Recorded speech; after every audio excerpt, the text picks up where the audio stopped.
반갑습니다. 오늘도 새벽 돌베개에 나오신 모든 성도님들을 주님의 이름으로 환영합니다. 주님의 은혜로 우리 모두가 또 이렇게 하루를 살아갈 수 있게 되는데요. 오늘도 여호수아서 말씀 또 함께 묵상하고 주신 말씀으로 또 이 하루도 잘 살아가는 우리 모두가 되었으면 좋겠습니다. 오늘 우리에게 주시는 하나님의 말씀은 여호수아 13장 29절로 33절까지의 말씀입니다. 모세가 므낫세의 반쪽 지파에게 몫으로 주어서 므낫세 자손의 반쪽 지파가 가문을 따라 받은 땅은 다음과 같다. 그들이 차지한 지역은 마하나임에서부터 바산에 온 땅, 곧 바산 왕 옥의 왕국 전체와 바산에 있는 야일의 주거지 전체인 예순 성읍과 길앗의 반쪽과 바산 왕 옥의 왕국에 있는 두 성읍인 아스다롯과 에드레이이다. 이 성읍들은 므낫세의 아들 마길의 자손 곧 마길 자손의 반쪽이 가문을 따라 받은 것이다. 이상이 모세가 여리고 동쪽 곧 요단강 동쪽의 모압 평지에서 두 지파와 반쪽 지파에게 유산으로 나누어 준 땅이다. 그러나 레위 지파에게는 모세가 유산을 주지 않았다. 하나님이 그들에게 말씀하신 대로 주 이스라엘의 하나님이 바로 그들의 유산이기 때문이다. 아멘. 오늘은 여호수아 13장의 말씀을 갖고 경계 밖의 땅을 얻는 거룩한 방법이 있습니다. 경계 밖의 땅을 얻는 거룩한 방법이 있습니다. 라는 제목으로 함께 하나님 말씀을 나누도록 하겠습니다. 오늘 본문은 요단 동편 땅을 분배받은 두 지파에 관한 말씀입니다. 그래서 여호수아가 아니라 모세가 언급되는 것이지요. 모세를 통하여서 르우벤과 갓과 그리고 므낫세 지파의 절반이 요단 동편에 땅을 분배받게 됩니다. 그들은 가나안에 들어가지 않고 요단 동편에 정착하겠다고 그렇게 모세에게 말합니다. 그들이 그렇게 이야기했던 이유는 그들이 갖고 있는 많은 가축을 기르기에 요단 동편이 좋아 보였기 때문입니다. 이 두 지파 반의 주장은 약속의 땅인 가나안 밖의 땅에서 살겠다고 하는 그런 이야기가 되는 것이지요. 즉 약속의 땅인 가나안에 들어가기를 스스로 거부한 것입니다. 사실 이 모습은 40여 년 전 출애굽 1세대가 가나안을 앞두고 그들이 보인 반응과 똑같은 것입니다. 정탐꾼이 보고 온 가나안 땅의 소식을 들은 출애굽 1세대는 가나안에 들어가기를 거부합니다. 왜냐하면 가나안 거민들의 군사력이 두려웠기 때문이지요. 그래서 그때 그들은 다시 애굽으로 돌아가겠다고 그렇게 말합니다. 그런데 40여 년이 지난 지금의 르우벤과 갓 그리고 므낫세 지파의 절반에 이르는 이스라엘 백성들은 정착하여 가축을 기르기에 좋은 땅을 찾았으니 들어가지 않겠다고 말하는 것입니다. 40년 전에는 두려움 때문에 40년 후에는 더 좋아 보이는 것 때문에 하나님이 약속하신 땅에 들어가기를 거부하는 것이지요. 그 원인과 이유는 다르지만 결론은 하나님이 약속하신 가나안에 들어가지 않겠다는 바로 그 같은 결론입니다. 모세는 이를 두고 민수기를 자세히 읽어보면 오늘의 본문의 내용들이 또 자세히 기록되어 있는데 모세는 이미 이런 일을 40여 년 전에 겪었고 그 결과를 잘 알고 있습니다. 그래서 그는 이를 지적합니다. 40년 전 두려움이 이스라엘의 모든 민족을 낙심시켜서 결국은 모든 이스라엘 백성들이 가나안에 들어가지 못했듯이 지금의 두 지파 반의 이 선택 역시 나머지 지파들의 사기를 떨어뜨리는 일이 되어버릴 것이라고 그렇게 엄중하게 이야기를 합니다.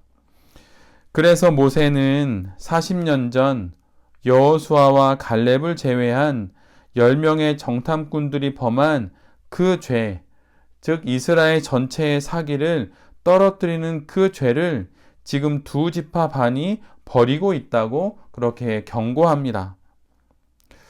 이에 모세의 경고를 들은 루벤, 갓, 그리고 므낫세 절반의 지파는 모세의 이 경고를 잘 알아듣습니다. 그리고 그들은 거기에서 멈추지 않고 모세에게 새로운 제안을 합니다. 그런데 여기서 참으로 놀라운 것은 모세가 이것을 받아들인다는 것이에요. 성경에서 모세가 받아들였다는 것은 어떤 의미일까요? 즉, 이것은 하나님께서도 받아주셨다는 것입니다. 약속의 땅인 가나안이 아닌 그런 곳에 하나님의 백성들이 정착하는 것을 하나님께서 허용하셨다는 것이에요. 하나님께서 약속하신 땅은 요단 서편, 즉 가나안입니다. 그런데 그곳에 들어가지 않고 가나안이 아닌 요단 동편에 머물겠다고 말했던 두 지파 반의 그 이야기를, 그 제안을 하나님께서 받아주십니다. 약속의 땅이 아니라 다른 곳에 머물러도 좋다고 하나님께서 허락해 주시는 것이지요. 이것은 어떤 뜻이고 또 어떤 의미입니까? 첫째는 이것은 하나님의 땅은 어떤 유형의 눈에 보이는 국한된 어느 장소가 아니라 영적인 땅, 즉 하나님의 방식으로 통치되는 그 땅이라고 하는 사실입니다. 루벤과 갓 그리고 므낫세 반 지파가 정착하는 곳은 이제 어떤 땅이 되는 것인가요? 그곳 요단 동편도 또 하나의 가나안이 된 것입니다. 요단 서편뿐만 아니라 요단 동편도 하나님의 약속의 땅이 된 것이지요. 이 일의 시작이 무엇입니까? 그것은 루벤과 갓, 므낫세 반 지파가 자신들의 요청이 거절되자 다른 제안을 모세에게 함으로 이루어진 것입니다. 그래서 하나님께서 요단 동편 그곳도 또 하나의 가나안으로 삼아 주시는 것입니다. 이를 통해 우리 모두가 알게 되는 건 하나님께서 얼마나 유연하신 분인가라고 하는 것입니다. 원칙을 정해놓고 그것에서 조금이라도 벗어나면 칼로 베어버리는 그런 분이 하나님이 결코 아닙니다. 하나님은 살아계시며 우리와 함께 세상을 가꾸어 가시기를 원하십니다. 하나님은 꽉 막히신 분이 결코 아닙니다. 말씀드리고 대화하고 여쭙고 그렇게 살아가면 이처럼 경계 밖의 땅도 우리의 지경으로 허락해 주시는 분입니다. 그러니 하나님을 너무 완고한 분으로 그렇게 오해하지 말고 만약 하나님과 함께 살아가는 인생 속에서 무엇인가 하나님께 말씀드리고 싶은 것이 있다면 오늘 본문에 등장하는 이 두 지파 반처럼 지혜롭게 그렇게 하나님께 아뢰면서 경계 밖의 땅도 얻고 또 그렇게 지경을 넓혀가는 그런 지혜로운 또 우리 모두가 되어야 할 것입니다. 오늘 본문에는 나와 있지 않지만 오늘 본문과 동일한 내용이 적혀 있는 민수기를 보면 요단 동편 땅을 받기를 원했던 루벤과 갓 지파 그리고 므낫세 반 지파가 모세에게 세 가지 약속을 하면서 간청하고 있고 결국은 그것을 통하여서 하나님으로부터 허락을 받게 되는 내용이 자세히 나와 있습니다. 그들이 모세의 엄중한 경고를 듣고 다시 새롭게 제안하는 내용 중에 기록되어 있는 그들의 세 가지 내용은 다음과 같습니다. 첫 번째로는 그들은 요단 동편 땅을 받게 되면 그곳에 머물지 않고 모든 남자들은 요단강을 건너서 가나안 땅, 즉 요단 서편을 정복하는 길에 나서겠다고 말합니다. 그러면서 첫 번째로 그 모든 정복 전쟁에 있어서 가장 앞에서 싸우겠다고 약속합니다. 가나안 땅에서 가장 먼 곳까지 그곳까지 차지하고 그 땅에 이스라엘 백성들이 정착하는 그 순간까지 모든 진영의 가장 앞에서 정복전쟁에 임하겠다고, 선봉에 서겠다고 그렇게 약속합니다. 그리고 두 번째 내용은 가장 마지막까지 싸우겠다고 말합니다. 모든 이스라엘 지파들이 각자의 땅을 차지하고 모두 안식할 때까지, 가장 마지막 지파가 정착할 때까지 그 마지막까지 싸우겠다고 약속합니다. 그리고 그때가 되어서야 요단 동편으로 돌아오겠다고 그렇게 서약을 합니다. 그리고 세 번째로는 가장 낮은 자세로 싸우겠다고 말합니다. 모든 이스라엘 지파들이 요단 서편에서, 가나안에서 하나둘 땅을 차지할 때 아무리 좋은 땅을 보아도 결코 가나안에서 어떤 땅의 기업도 요구하지 않겠다고, 그렇게 낮고 겸손한 마음으로 그렇게 싸움에 임하겠다고 약속합니다. 두 지파 반은 자신들의 요청이 거절되자 책임을 다하겠다는 내용을 담아서 이처럼 다시 제안합니다. 그리고 이것을 허락받게 되지요.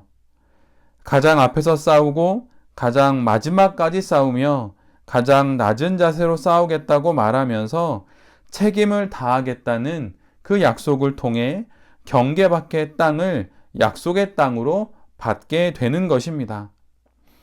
우리의 인생 속에서도 문제가 생기면 뒤로 물러날 것이 아닙니다. 그러지 말고 하나님께 나아가서 기도해야 하는 것입니다. 그렇다고 막무가내로 우기고 성질낼 것이 아니라, 그리고 또한 의기소침해서 아무 말도 하지 못하고 가만히 있을 것이 아니라, 오늘 본문에 기록된 두 지파 반처럼 책임을 다하겠다고, 가장 앞에서 싸우고 가장 마지막까지 싸우고 가장 낮은 자세로 끝까지 싸우겠다고 그렇게 간청해야 하는 것입니다. 이 간절함이 믿음입니다. 그리고 이것을 통해서 결국 또 하나의 가나안을 요단 동편에 세우게 되는 그 놀라운 일을 바로 이 르우벤과 갓과 므낫세 절반의 지파가 감당하게 되는 것입니다. 우리가 갖고 있는 신앙은 우리가 맞이한 문제의 뒷자리에 앉아서 하나님을 원망하라고 주어진 것이 결코 아닙니다. 문제는 늘 누구에게나 있는데, 그렇게 문제가 있을 때마다 절망하지 않고 기도하면서 길을 찾아 나서는 이들이 바로 성도인 것입니다. 그 길에 가장 선봉에 서고 가장 끝까지 남고 가장 낮은 곳까지 가는 사람들, 바로 그렇게 책임을 다함으로 인생의 지경을 넓혀가는 사람들이 바로 그리스도인이라고 하는 것이지요. 이것이 바로 경계 밖의 땅을 얻는 거룩한 방법입니다. 새벽 돌베개의 모든 성도님들과 또 이 말씀을 전하는 또 제 자신이 우리가 맞이하고 있는 모든 문제 앞에서 한두 번의 거절에 움츠러들지 말고 하나님께 나아가서 간절히 간구하고 그 간구에 책임을 담아서 결국은 또 하나의 가나안을 세우게 되는 우리 모두가 될 수 있기를 간절히 기도합니다. 이를 통하여서 경계 밖의 땅조차도 또 하나의 가나안으로 세워가는 그런 귀하고 신실한, 또한 담대한 그리스도인들이 될 수 있기를 간절히 기도드립니다. 아멘. 기도하겠습니다. 주님, 우리의 어리석은 마음에서 비롯된 간구와 요청을 기꺼이 받아주시고 이를 또 하나의 가나안으로 만들어주시는 하나님의 크신 계획과 섭리에 감사를 드립니다. 우기지 않고 잘 기도하면서 주님께 제안하겠습니다. 소원을 품고 잘 말씀드려 보겠습니다. 어린아이와 같이 소원을 말해놓고 그냥 기다리는 것이 아니라, 또는 주저주저 하면서 아무 말도 못하는 것이 아니라 책임을 다하겠다는 결연한 약속으로 하나님께 말씀드리고 제안하고 응답을 받아 이 땅 가운데 또 하나의 가나안을 우리의 인생 가운데 세워나가는 우리 모두가 되게 하여 주시옵소서. 이 모든 말씀 예수 그리스도의 이름으로 기도드립니다. 아멘.